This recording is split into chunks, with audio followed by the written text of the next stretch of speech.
اور 31 دسمبر کے بے صبری سے انہیں بھی انتظار رہتا ہے۔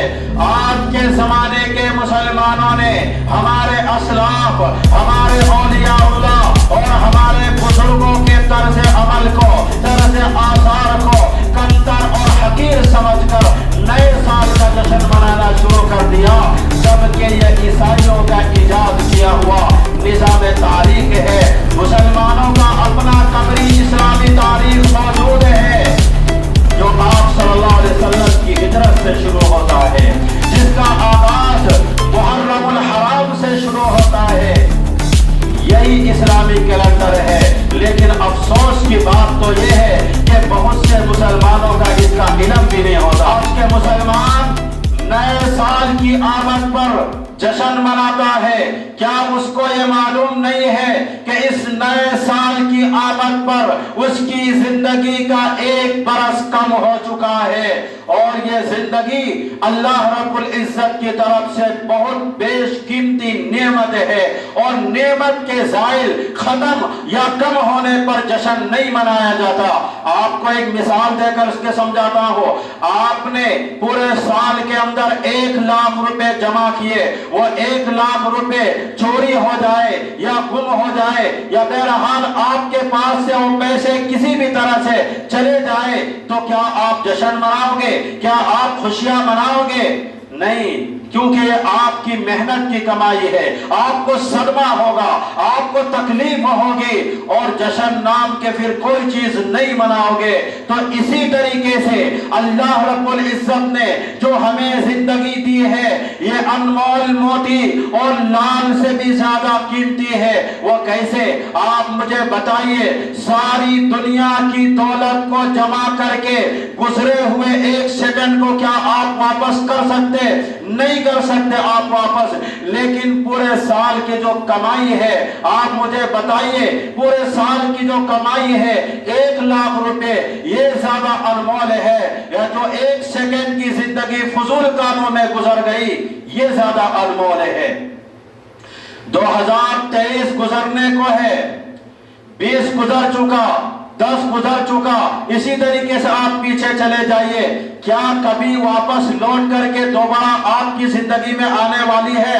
نہیں آنے والی ہے۔ لیکن یاد رکھو، چاہے وہ 2002 ہو، 2010 ہو، 2020 ہو، کوئی سا بھی سن ہو، اللہ کے یہاں ضرور پوچھا جائے گا۔ مطلب یہ کہ 2010 میں جو اعمال آپ نے کیے، اللہ کے یہاں ضرور پوچھا جائے گا۔ 2010 کے اندر جو برے کام کیے، وہ قیامت کے دن ضرور پوچھا جائے گا۔ جو بھی سن آپ کی زندگی میں گزر رہی ہے، یاد رکھو قیامت کے دن اچھے اور برے کا اللہ کے ہاں جواب دینا پڑے گا۔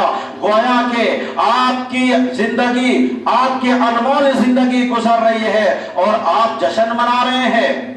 اس سے صاف پتہ چلتا ہے کہ اللہ رب العزت نے جو آپ کو زندگی دی ہے، یہ آپ کی نظر میں حقیر اور کمتر ہے، تبھی تو آپ جشن مناتے ہیں، ورنہ آپ جشن نہیں مناتے، آپ غمگین ہوتے۔